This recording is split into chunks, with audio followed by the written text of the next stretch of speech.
Silakan duduk Bapak Ibu yang dikasihi Tuhan. Shalom.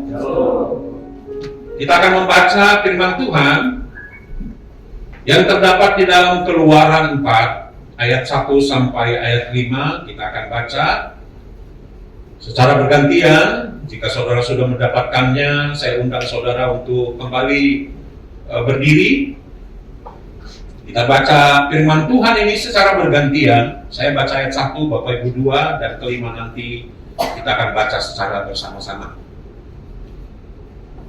Keluaran 4 ayat 1 sampai ayat 5. Lalu sahut Musa, bagaimana jika mereka tidak percaya kepadaku dan tidak mendengarkan perkataanku, melainkan berkata, Tuhan tidak menampakkan diri kepadamu.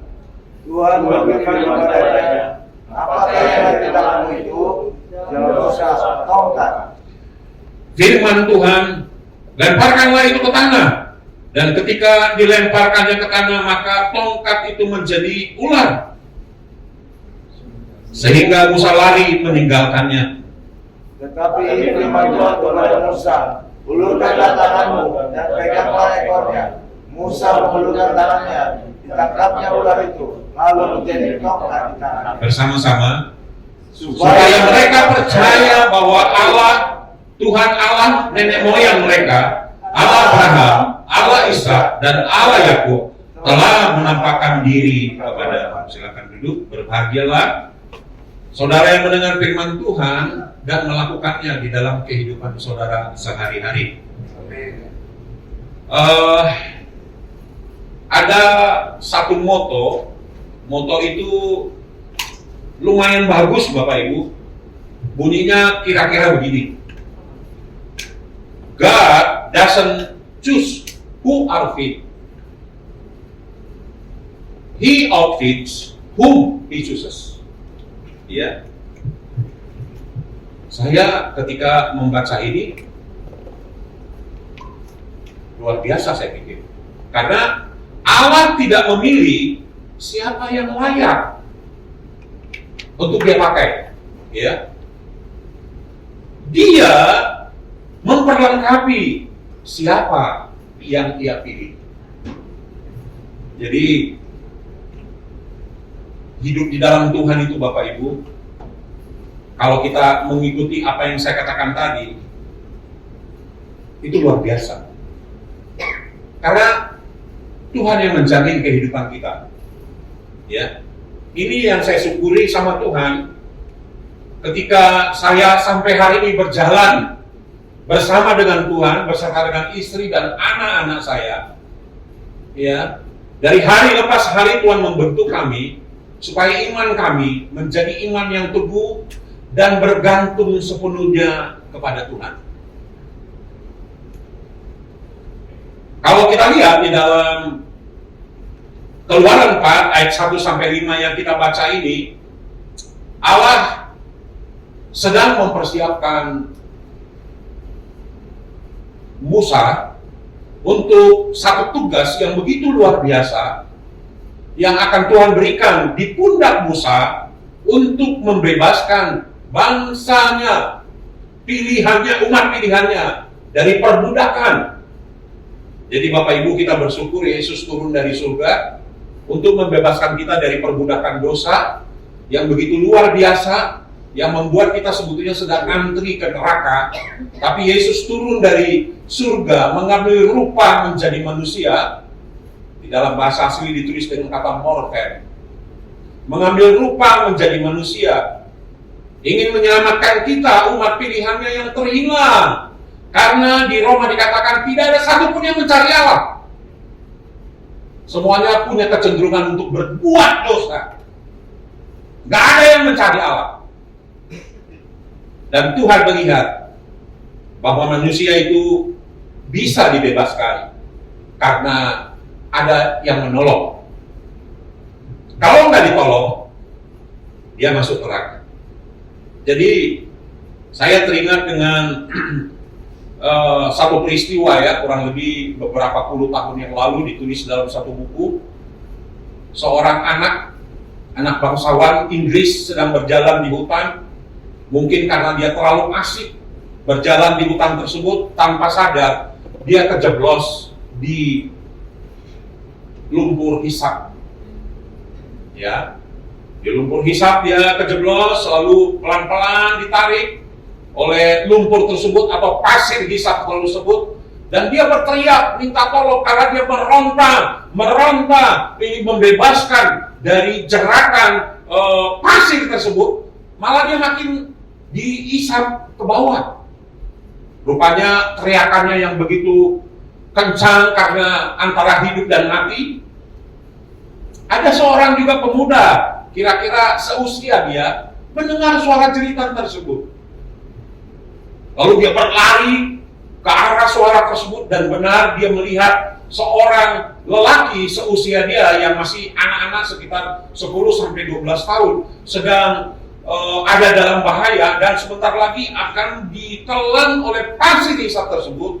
Lalu anak muda ini mendapat akal, dia ambil kayu yang panjang untuk menarik anak ini, dan selamatlah anak ini. Lalu dia antar anak ini ke rumahnya, ternyata anak ini adalah anak bangsawan. Ya, anak bangsawan yang begitu kaya raya, namanya Winston Churchill. Ya. Lalu berkenalan dengan keluarganya, papanya sangat tertarik kepada pemuda ini. Lalu ditanya, kamu nanti besar mau jadi apa? Oh, aku punya cita-cita jadi dokter, tapi orang tuaku tidak mampu. Dan ketika dia tamat dari high school, Bapak Ibu benar, rupanya dia mengambil jurusan kedokteran. Papanya Winston Churchill ini menyekolahkan dia sampai tamat. Dan ketika Winston Churchill wajib militer, dia tertembak. Temannya ini namanya, saya jadi lupa namanya. Oh, Alexander Fleming, penemu penisilin. Ya, tertembak di dalam wajib militer tersebut, berperang lawan musuh Inggris. Tidak ada obat yang bisa menyembuhkan. Dan apa yang terjadi, Bapak Ibu? Menjelang anak ini sebentar lagi akan meninggal atau ya tewas karena peluru yang masuk ke tubuhnya. Nah, pada saat yang sama Alexander Fleming sedang membuat atau menemukan obat yang baru yang namanya penisilin. Lalu ketika dia dengar berita itu, dia pergi ke Winston Churchill. Obat yang dia temukan itu pertama kali dipakai untuk mengobati Winston Churchill, dan sembuh dia. Dan pada akhirnya dia jadi Perdana Menteri Inggris dengan rokok cerutunya yang sangat tersohor tersebut. Nah, Bapak Ibu, kalau tidak ada Alexander Fleming, pasti Winston Churchill itu pasti mati.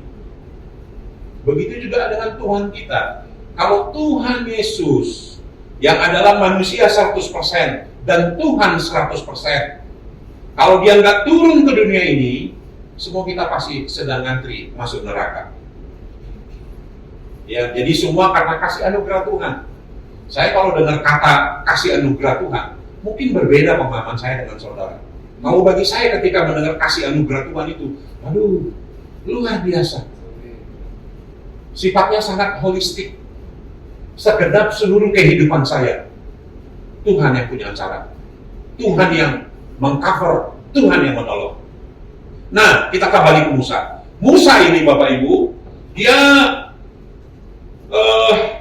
saudara tahu ceritanya, saya persingkat, dia diangkat jadi anak di istana Firaun karena putrinya sangat sayang kepada Musa ini. Dan ketika dia dewasa, dia dididik di dalam ilmu istana yang begitu luar biasa, yang tidak sembarangan orang-orang untuk mendapatkan ilmu tersebut, pendidikan tersebut, sopan santun, cara makan, cara berlaku, cara bersikap, ya itu semua dipelajari di istana karena anak bangsawan. Jadi nggak main-main, Bapak Ibu, dia anak bangsawan. Lalu ketika dia tahu bahwa orang yang sebangsanya dihina, dan yang menghina itu dia bunuh, maka dia lari karena ketakutan ke padang Midian. Selama 40 tahun dididik Allah dia di padang gurun tersebut sebelum menerima tugas ilahi yang begitu luar biasa ini. Nah, tugas itu diberikan ketika dia ngangoni domba, kambing domba mertuanya Jitro. Ya. Lalu datanglah Allah dalam rupa api di semak belukar. Musa ketakutan, lalu terjadi komunikasi verbal antara Musa dengan Allah. Jangan takut Musa, kalau saudara baca ayat sebelumnya, pasal sebelumnya, aku mau pakai kau untuk membalaskan bangsaku dari perbudakan Mesir. Jadi Bapak Ibu udah dikasih tanda, dikasih unjuk mukjizat, ya, oleh Allah. Semaknya tidak terbakar, itu kan mukjizat. Mana ada semak kalau kita bakar gak terbakar? Ya kan? Itu satu tanda yang diberikan Tuhan kepada Musa supaya Musa tahu benar-benar ini Allah. Dan apa yang terjadi Bapak Ibu? Ketika pesan itu dipahami oleh Musa, wah, Musa memberi alasan begitu banyak. Sama seperti kita. Besok kamu doa pagi ya. Aduh Pak, jangan Pak, saya belum bisa Pak. Jemaat yang saya gembalakan Bapak Ibu yang dipercayakan Tuhan, ada seorang ibu kepala cabang BCA di Bekasi. Saya tuh mendidik jemaat itu bukan hanya disuruh berkhotbah Bapak Ibu, tapi mulai dari doa. Selesai saya khotbah, minta dia doa. Ya. Selesai saya perjamuan kudus, saya suruh dia berdoa. Kami perjamuan kudus tiap minggu. Itu keunikan gereja GJKI, Gereja Jemaat Kristus Indonesia. Nah, suatu ketika ibu ini saya suruh, bayangin sarjana, kepala cabang BCA, pinter Chinese. Maju ke depan, terbata-bata, selesai doa, selesai ibadah, dia datangin saya. Pak Edi, jangan suruh saya berdoa lagi. Iya. Kalau Pak Edi suruh saya berdoa lagi, saya tidak akan pernah muncul di gereja. Ada Pak di sini Pak, seperti itu Pak. Jadi jemaat itu saya didik dari hal-hal yang kecil. Ya, sekarang sudah ada yang jadi pengkhotbah, sudah melayani Tuhan jadi penatua. Karena dimulai dari hal-hal yang kecil, dipercayakan untuk mimpin perjamuan kudus, penatua-penatua tersebut. Ya. Nah, Musa kasih alasan. Alasannya kalau saudara lihat banyak sekali alasannya. Yang pertama, saudara lihat di pasal 3, Keluaran 3, pasal ayat 13. Lalu Musa berkata kepada Allah, tetapi apabila aku mendapatkan orang Israel dan berkata kepada mereka, Allah nenek moyangmu telah mengutus aku kepadamu, dan mereka bertanya kepadaku, bagaimana tentang namanya? Apakah yang harus dijawab kepada mereka? Ini alasan pertama. Maksudnya, udah Tuhan, jangan saya deh. Lalu Bapak Ibu kalau kita lihat lagi, alasan kedua, ya, di pasal 4 ayat 10. Lalu kata Musa kepada Tuhan, Tuhan, aku ini tidak pandai bicara. Aku nggak pandai pasi lidah. Ya. Dahulu pun tidak, dan sejak engkau berfirman kepada hamba-Mu ini pun tidak, sebab aku berat mulut dan berat lidah. Kalau saudara lihat, banyak sekali alasannya. Yang ketiga, di ayat 13 dari pasal 4. Tetapi Musa berkata, Tuhan, utuslah kiranya siapa saja yang patut kau utus. Ayat 14, maka bangkitlah murka Tuhan terhadap Musa, dan ia berfirman, bukankah di situ Harun, orang Lewi itu kakakmu? Aku tahu bahwa ia pandai bicara. Ya, lagi pula ia telah berangkat menjumpai engkau, dan apabila ia melihat engkau, ia akan bersukacita dalam hatinya. Ayat 15 dikatakan, aku akan menyertai lidahmu dan lidahnya, dan mengajarkan kepada kamu apa yang harus kamu lakukan. Jadi alasannya banyak. Kalau saudara baca nanti mulai dari mulai dipakai Musa ini, pasal 4, pasal 5, saudara lihat, begitu banyak alasan-alasan yang diberikan oleh Musa supaya Tuhan tidak memakai dia. Cuman masalahnya begini Bapak Ibu, Allah itu tidak pernah salah memilih orang. Amin. Jadi Allah juga tidak pernah salah memilih Pak Hari untuk jadi gembala dengan kita. Walaupun jemaat ini masih 5.000 orang. Saya punya teman Bapak Ibu orang Manado di Komnak Khotbah. Dia pikir banyak sekali yang datang. Dia datang Bapak Ibu, jemaatnya hanya 3. Ibu ini ibu pendeta, suaminya lagi pergi melayani, anaknya masih kecil, dan 1 jemaat. Wah, dia khotbah Bapak Ibu. Itu teman kami, Ibu Mawar kenal orangnya. Dia khotbah berapi-api, Bapak Ibu nggak peduli mau 3 orang datang, pokoknya dia sampaikan firman Tuhan. Ini masih banyak nih, saya hitung ada 15. Ya, dia khotbah, tiba-tiba jemaat ini kebelet, pergi keluar ke kamar mandi. Tinggal berapa? 2. Tinggal berapa Pak? 2. Ibu dan anak, ibu pendeta dan anak. Rupanya anaknya mulah, cengeng, nangis, berontak. Akhirnya ibu ini bawa anaknya keluar. Tinggal berapa yang sisa? Dia khotbah kepada bangku-bangku tersebut. Hai bangku-bangku, bertobatlah kamu. Sekarang jemaatnya banyak Bapak Ibu. Jadi nggak usah saudara cemas, masih sedikit, ya memang biasa. Orang aja kalau dagangan 3 bulan sepi kok, itu rumusnya berdagang. Jadi kalau saudara mau mulai berdagang, 3 bulan pasti sepi deh. Nanti setelah 3 bulan datang satu-satu, ada promosi, ya ada selebaran, barulah pada datang. Sabar aja, karena Tuhan pasti punya rencana. Rencananya itu rencana yang indah. Allah turut bekerja di dalam segala sesuatu untuk mendatangkan kebaikan bagi orang-orang yang mengasihi Dia. Ya alasan banyak. Dan saudara tahu kepribadian Musa ini? Kepribadian Musa ini, dia rendah hati. Orangnya rendah hati sekali. Ya. Lalu dia lemah lembut, nggak mudah marah. Panjang sabarnya, seperti radiator mobil. Jadi kalau orang yang lemah lembut, sabar itu digambarkan seperti radiator mobil. Panasnya lambat. Lalu apa lagi? Oh, dia penuh dengan kasih. Ya, dia penuh dengan kasih. Mau dia berlelah-lelah untuk membiarkan bangsa Israel dari perbudakan. Tidak. Dia tahu bahwa apa yang ditugaskan oleh Allah itu ingin membebaskan Israel. Walaupun mereka banyak menuntut, walaupun mereka banyak yang tegar tengkuk, Musa dengan kasih dan sabar menolong mereka supaya sampai kepada negeri perjanjian yang dijanjikan oleh Allah. Ya. Kalau saudara mau lihat alasan-alasannya ada di Keluaran 3 ayat 13, 14, Keluaran 4 ayat 10, Keluaran 4 ayat 13, itu alasan-alasan Musa. Nah, kita masuk kepada inti penyampaian firman Tuhan ini.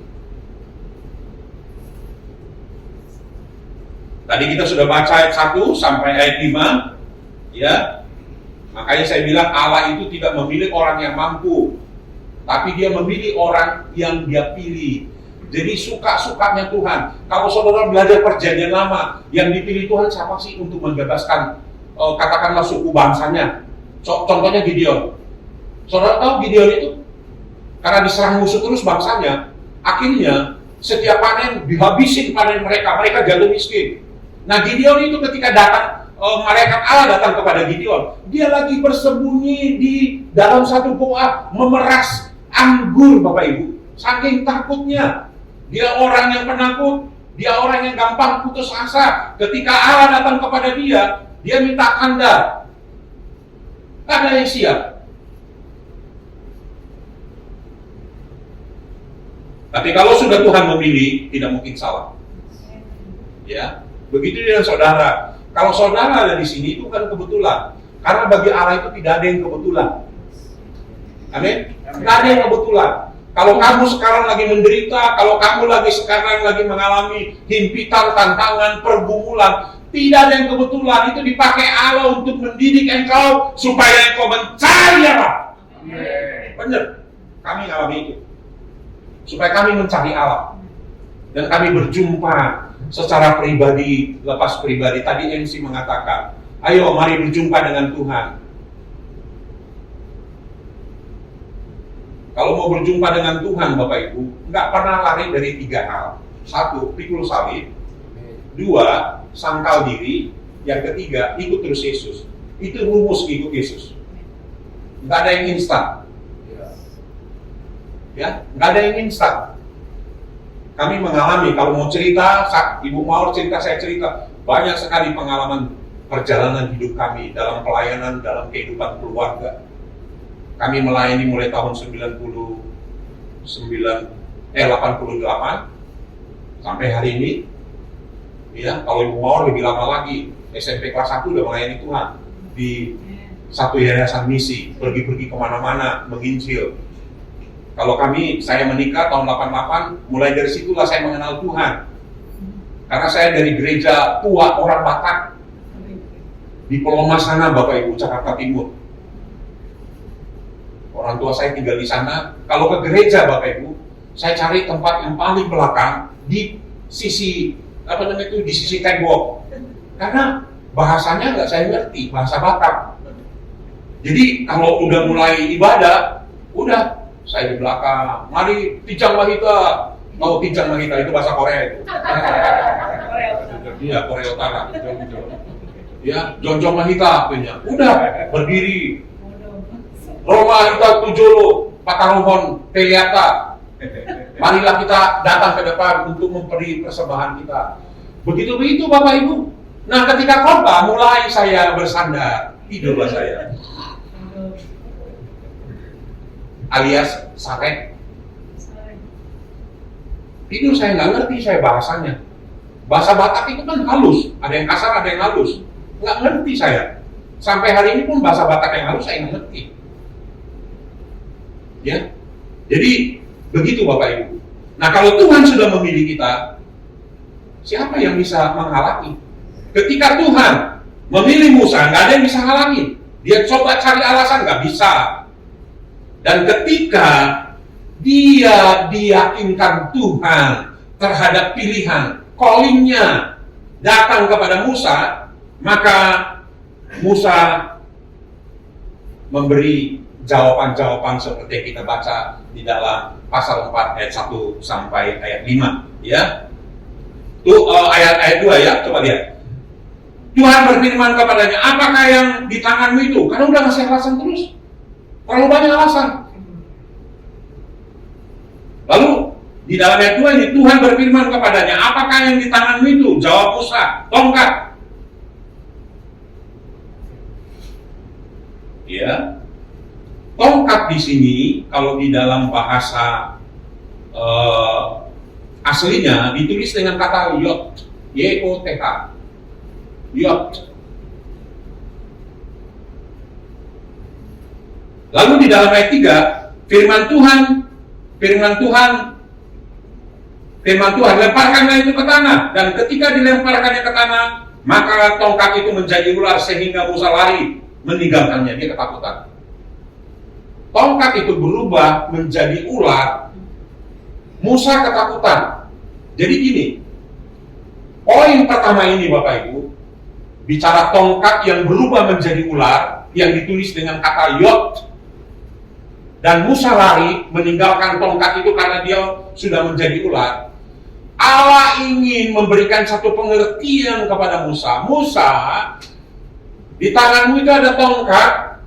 Selama kamu memegang tongkat itu dengan kekuatan, kehebatan, akal pikiranmu, kamu tidak akan mampu, maka dia lari tunggang langgar. Begitu juga dengan kita Bapak Ibu. Kalau melayani Tuhan bukan karena kuat gagah perkasa kita Bapak Ibu. Ya, bukan karena kuat gagah perkasa kita. Makanya saya sangat tertarik dengan kata anugerah, kasih karunia. Semua karena kasih anugerah Tuhan. Musa lari, tunggang langgang ketakutan, tongkat yang dia pegang menjadi ular. Selama kamu memakai kekuatan kamu, selama kamu memakai akal pikiran kamu, kamu akan gagal, kamu tidak akan berhasil. Lalu apa yang terjadi Bapak Ibu? Coba kita lihat di dalam ayat 4. Tetapi firman Tuhan kepada Musa, ulurkanlah tanganmu dan peganglah ekornya. Musa mengulurkan tangannya, ditangkapnya ular itu lalu menjadi tongkat di tangannya. Sekarang Musa tidak lari tunggang langgang lagi. Karena apa? Tongkat itu yang dipegang oleh Musa, sekarang tongkat itu berubah dengan kata, ditulis dengan kata kap. Dari situ keluar kata koper. Selama Musa engkau melakukan apa saja yang kusuruh, kalau engkau mengandalkan aku, apa saja yang kamu buat pasti berhasil. Ini. Dan dia memegang tongkat itu nggak takut lagi, yang sudah berubah menjadi ular. Bagaimana dengan kehidupan kita? Kita ini kan kerap kali memakai akal pikiran ya, nggak salah Bapak Ibu. Tapi saudara tahu, abad-abad ke-4 sebelum Masehi, namanya saya lupa ya, Cicero, itu filsuf Cicero apa siapa ya, yang seumur dengan Yesus, lahirnya sama dengan Yesus. Aduh, saya lupa namanya. Itu filsuf itu mendirikan satu ajaran aliran bernama filsafat Stoik. Kalau saudara pelajari filsafat itu, nanti klik di handphone saudara, di Google, cari itu apa Stoa, aliran filsuf Stoa, filsuf Stoa, aliran Stoa, Zeno pendirinya, ya. Kalau saudara lihat, itu kebanyakan sekarang menguasai kehidupan orang-orang hampir di seluruh dunia. Maksudnya apa Pak Edi? Maksudnya begini Bapak Ibu, lebih banyak ajaran-ajaran ini berbicara tentang ya dengan kekuatan kamu bisa melakukan. Kalau nggak bisa, ya nggak apa, kamu akan dibuat untuk menjadi kebal. Maksudnya bukan kebal ditembak. Kamu kebal terhadap ketidaksabaran, kamu kebal terhadap orang yang menjengkelkan. Bagus Bapak Ibu. Coba saudara lihat nanti aliran Stoa itu. Bagus. Saya jurusan hukum, jadi belajar filsafat hukum. Padahal saya dulu masuk hukum hanya satu tujuan, mau jadi korupsi Bapak Ibu, biar kaya-kaya. Dulu omnya Ibu Mawar itu namanya Bas Tobing, kepala Direktorat Perdata, mamanya kan Guru Tobing, udah menjamin saya akan masuk kejaksaan. Tapi Tuhan gagalkan supaya saya tidak ngantri ke neraka. Ya. Dan lalu Bapak Ibu, apa yang terjadi? Sejak itu Musa mengandalkan Tuhan di dalam segenap perjalanannya membebaskan bangsa Israel.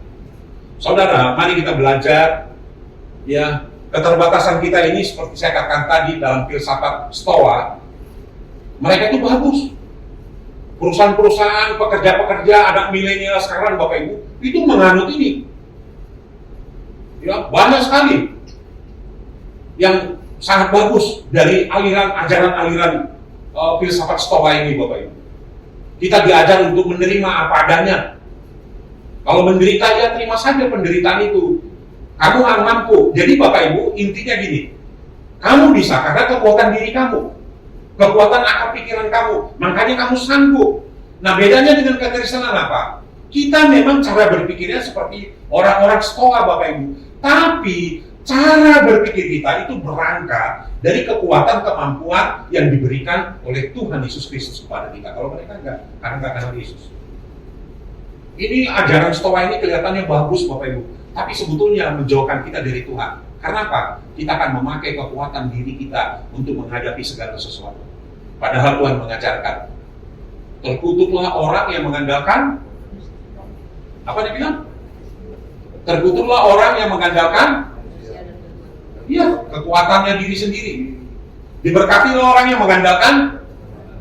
Nah, Bapak Ibu, kalau kita dengar firman Tuhan begini, getar nggak hati kita? Makin cinta nggak kita sama Tuhan? Kalau saya makin cinta sama Tuhan, saya makin tahu saya ini tidak ada apa-apa. Semuanya karena karunia Yesus yang memampukan saya untuk melakukan. Sama seperti Musa, semua karena kasih karunia Tuhan. Emangnya sembarangan pegang ular? Tapi ketika Tuhan pegang ular itu, maka dipegang.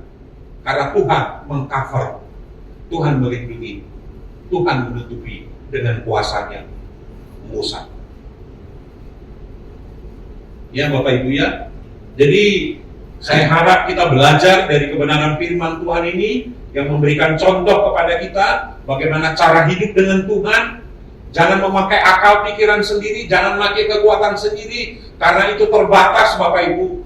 Tapi kalau engkau berangkat di dalam pertolongan Tuhan, Tuhan yang memampukan, kamu akan berhasil. Saya teringat dengan satu cerita di dalam satu Raja-Raja, coba kita lihat. Di dalam satu Raja-Raja 18 kalau tidak salah. Ya, ayat 36. Satu Raja-Raja 18 ayat 36. Saya baca ini kepada saudara. Kemudian pada waktu mempersembahkan, mohon maaf Bapak Ibu, maka saya sekarang sudah mulai makin turun kualitasnya. Oh iya, gede sekali ya. Wah mantap nih. Kemudian pada waktu mempersembahkan korban petang, tampillah Nabi Elia. Jadi ini peristiwa pelayanan Elia, ya. Dan berkata, ya Tuhan, Allah Abraham, Allah Ishak dan Allah Israel. Pada hari ini biarlah diketahui orang bahwa Engkaulah Allah di tengah-tengah Israel, dan bahwa aku ini hamba-Mu. Terus, dan bahwa atas firman-Mu lah aku melakukan segala perkara ini. Ya, ayat 37. Naik lagi. Jawablah aku ya Tuhan, jawablah aku supaya bangsa ini mengetahui bahwa Engkaulah Allah, ya Tuhan, dan Engkaulah yang membuat hati mereka taubat kembali. Nah, kalau saudara lihat di dalam ayat 36, ketika Elia berdoa, ya, menghadapi 400, kalau tidak salah 450 nabi-nabi Baal, nabi-nabi palsu istana Bapak Ibu, dia sendiri, tapi ada Tuhan beserta dengan dia. Lalu mereka tes kekuatan. Ayo kalian kumpulin batu, kalian kumpulin kayu-kayu basah, siram pakai air. Nanti kita lihat Tuhan siapa yang benar. Lalu mereka buat, katakanlah, pertandingan. Jadi 450 nabi-nabi istana, nabi-nabi palsu ini ngumpulin batu, ngumpulin kayu, lalu disiram pakai air. Lalu Elia juga melakukan yang sama, ya, karena Elia menggantungkan imannya kepada Tuhan, dan ketika disiram dengan air, hukum fisika Bapak Ibu, tidak mungkin sesuatu yang disiram pakai air, batu dan kayu itu bisa terbakar. Ya kan? Tidak mungkin. Kalau Pak Ari insinyur apa Pak? Teknik industri. Oh, teknik industri, beda ya. Saya kira teknik elektro atau teknik nuklir, fisika nuklir. Ya, sama-sama disiram air. Coba saudara lihat, hebat darah kita. Tapi kok kita seringkali ragu dengan Tuhan. Itu masalahnya. Lalu mereka tanding. Orang itu nabi-nabi palsu, pakai doa-doa mereka nggak kebakar juga. Nah, Elia berdoa. Doanya itu ini ayat 36. Coba ayat 36. Kemudian pada waktu mempersembahkan korban petang, tampillah Nabi Elia dan berkata, ya Tuhan Allah Abraham, Ishak dan Israel, pada hari ini biarlah diketahui orang bahwa Engkaulah Allah di tengah-tengah Israel, dan bahwa aku ini hamba-Mu, dan bahwa atas firman-Mu lah aku melakukan segala perkara ini. Ada nggak mujizat? Ayat 36 ada nggak mujizat Bapak Ibu? Halo, adakah orang di sini? Belum. Luar biasa iman Pak Pendeta ya. Nggak ada mujizat. Kenapa nggak ada mujizat? Nah, itu jadi pertanyaan. Saudara coba, Kalau renungin firman Tuhan juga harus pikirannya juga harus berjalan dalam pimpinan Tuhan. Kenapa nggak terjadi mujizat? Ada yang tahu? Padahal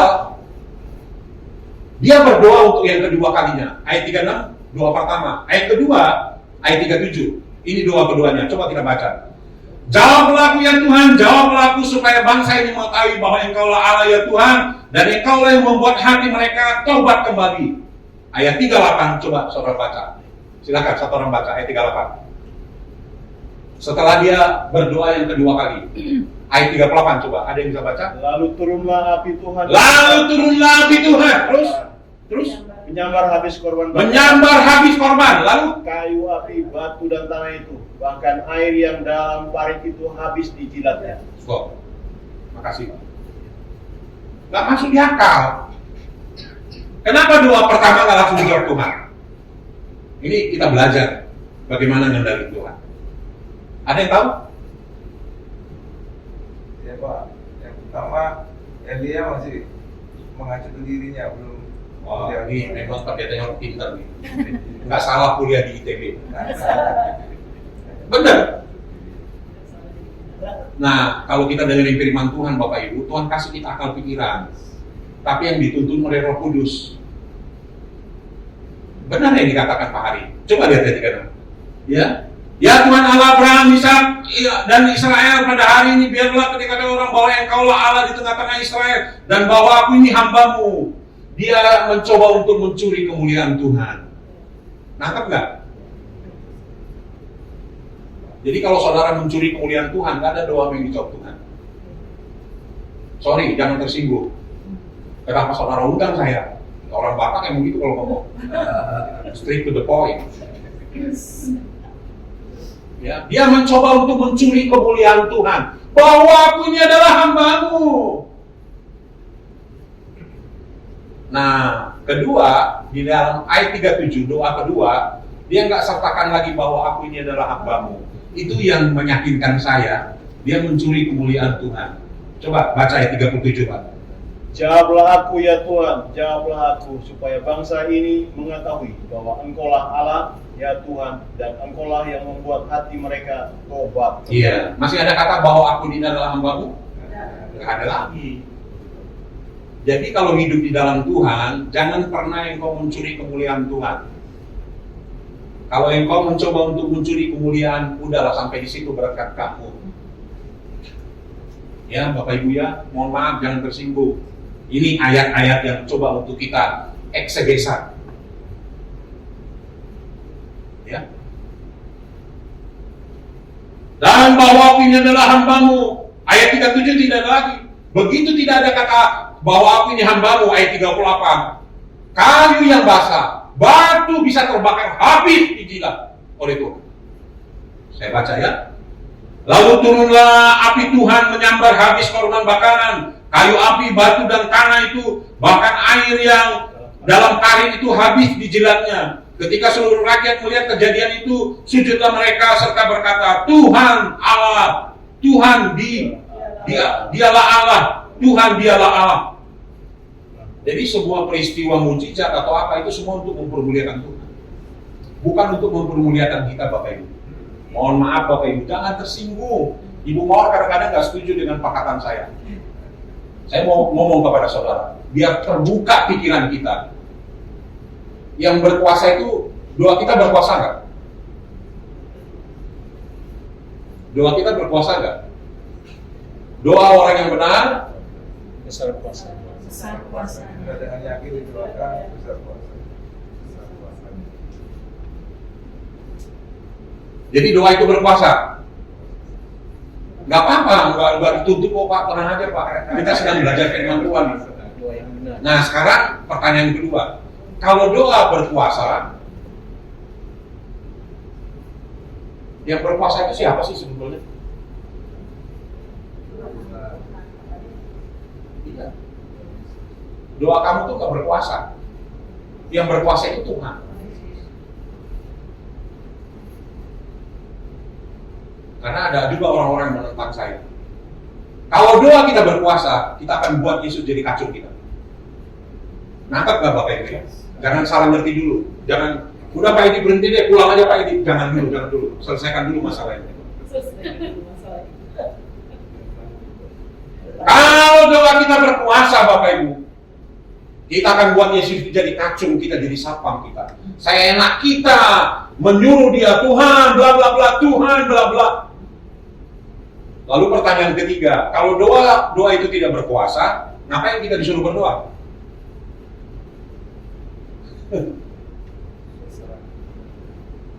Kalau doa itu tidak berkuasa, mengapa Tuhan suruh kita berdoa? Ingat Bapak Ibu ini, kalau kamu tidak berdoa, kamu akan kering rohani. Tidak ada persekutuan dengan Tuhan. Tidak ada kontak dengan Tuhan. Nah sebetulnya dalam bahasa asli, di dalam Yakobus dikatakan doa orang yang benar, ya, doanya berkuasa, itu sebetulnya terjemahannya bukan begitu Bapak Ibu. Terjemahan yang benar adalah mustajab, mujarab, manjur. Itu dari bahasa aslinya. Kalau saudara membuat doa itu berkuasa, kamu nggak perlu Tuhan lagi. Nangkap nggak? Nangkap nggak Bapak Ibu? Yang berkuasa kan Tuhannya, mau-maunya Tuhan. Kita nggak bisa memplot Tuhan, kita tidak bisa kayak patung kita senak dewe apa-apain dia, enggak. Semua bergantung kepada Tuhan. Ketika Paulus ada borok, ya, borok itu sangat mengganggu pelayanan penginjilannya, kemana dia pergi. Lalu dia bilang, Tuhan, tolonglah sembuhkan duri dalam daging ini. Lalu Tuhan mengatakan, Paulus, cukuplah kasih anugerahku kepadamu. Justru dengan itu, kuasaku bekerja di dalam kamu. Nah, amin Bapak Ibu. Amin. Jangan anggap saya sesat ya. Saya ingin meluruskan kebenaran Alkitab.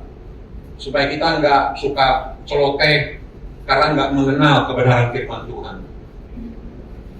Kalau saudara nggak berdoa, saudara akan kering rohani. Mati rohani kamu. Karena doa itu adalah komunikasi dengan Tuhan. Jadi doa itu Bapak Ibu bukan kita yang berkuasa. Tuhan yang berkuasa, mau-maunya dia. Saudara kan sering nyanyi lagu apa itu? Suka-sukamu Tuhan. Nah kalau suka-sukanya Tuhan, kenapa suka kamu? Mau apa aja suka-suka kamu aja deh Tuhan. Begitu Bapak Ibu anak Tuhan. Maaf yang tersinggung, di luar nanti kita selesaikan. Tapi ingat, kalau kamu tidak berdoa, kamu akan kering rohani.